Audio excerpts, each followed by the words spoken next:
নমস্কার, আর নাম উদয়ন তুরি। আর বাড়ি হচ্ছে রাঙ্গুনিয়া, একদম রাধানগর ইউনিয়ন, বরণচুরি 4 নম্বর ওয়ার্ড। আর বড় ভাইয়ের নাম হচ্ছে অজিত তুরি। ওরে আরা কিছুদিন আগে চিটাং মেডিকেলের মধ্যে অসুস্থ অবস্থায় ভর্তি করায়। গড়ানোর পরে গত 11 তারিখ ওর আনুমানিক রাতে 3টার সময় মধ্যে ওরে এই চিটাং মেডিকেল আর খুঁজি ন পাই। আরা ওর ফরনত আসল যোগ্য সাদা সেন্টু গেঞ্জি আর একখান লুঙ্গি, ও একদম হ্যাংলা টাইপের শুকিয়ে গিয়ে ওই আই আনার রাঙ্গুনিয়াবাসীর কাছে আই আর ভাই ওর এই স্ক্রিনের মধ্যে দিয়া এই নম্বরগণ যদি অনেকে যোগাযোগ করেন তাহলে বেশি উপকৃত হইম।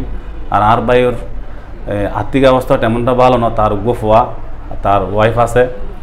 তাহলে ওনারা যদি দয়া করে যদি অনেকে দেখেন তাহলে অবশ্যই আর ফ্যামিলির একটু সহযোগিতা করবেন। বয়স আনুমানিক আর ভাইয়ের বয়স 50 বছর হইব। আর ও কৃষিকাজ করতো, মেডিকেল ভর্তি করাই ও অসুস্থই, ওর মাথার মধ্যে একটু ইয়া পাই ও মোটামুটি সুস্থ হয়ে গেল। ও আড়ি এনে মেডিকেলের তো বাইরে আর এখন যা ধারণা মেডিকেলের মধ্যে আর মা আছিল, তার ফুয়া আছিল, তারা হয়তো একটু ঘুম গিয়ে এটিএমের মধ্যে বাইরে এনে গিয়ে কারণ তারা আরা বহুত খোঁজাখুঁজি গড়ানোর পর না পাই। আর শেষমেশ এই পদক্ষেপ লইলাম আর কি। আরও ফ্যামিলির একটা ওরা সহযোগিতা করছেন। ও নিখোঁজ হয়ে যায় 11 তারিখ আনুমানিক রাত 3টার সময়।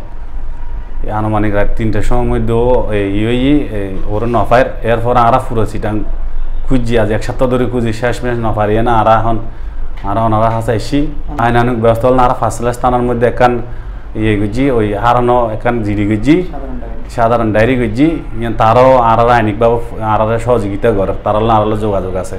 চট্টগ্রামবাসী বা রাঙ্গুনিয়ারবাসী কাছে আর ভাই হইল দিয়ে আসলে আর ব্যাকুনের বড় ভাই ছোটো থাকতে বাবারাই ফেলাই কি বললেন আর বড় ভাই আর ভাই ওরা যদি আর পাই তাহলে আসলে আর ফ্যামিলির মধ্যে এখন উপকৃত হইব। তার গোফাই তুমি কি এখন আর কোনোরকম আনারা সহযোগিতা চাই, আনারা আর অবশ্যই সহযোগিতা করবেন।